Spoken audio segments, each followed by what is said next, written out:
नाम रामानंद है। मैं उत्तर प्रदेश महाराजगंज ज़िले का रहने वाला हूँ।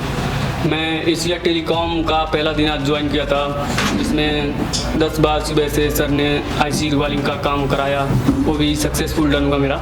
मैंने कभी उम्मीद नहीं किया था कि मैं कभी आईसी रिवाल करूँगा, लेकिन मेरे को 10 बार आज आईसी डन मिला। और उसके बाद देव सर के साथ मेरा क्लास हुआ कंपोनेंट का, जिसमें सर ने मेरे को 7-8 घंटे तक लगातार थ्योरी पे पढ़ाया। और उसके बाद एमडी सर ने मेरे को उसका थ्योरी प्रैक्टिकल करवाया 9-9:30 बजे तक। और इतना डीपली नॉलेज एशिया टेलीकॉम को देने के लिए धन्यवाद एमडी सर, देव सर को और एशिया टेलीकॉम को।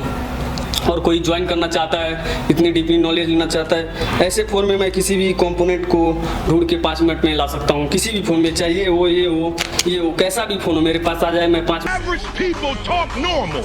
Average people talk problems. The great talk solutions.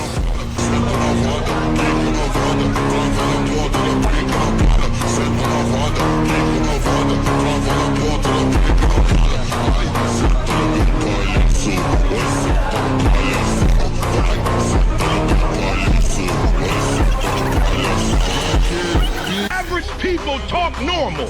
Average people talk problems. The great talk solutions.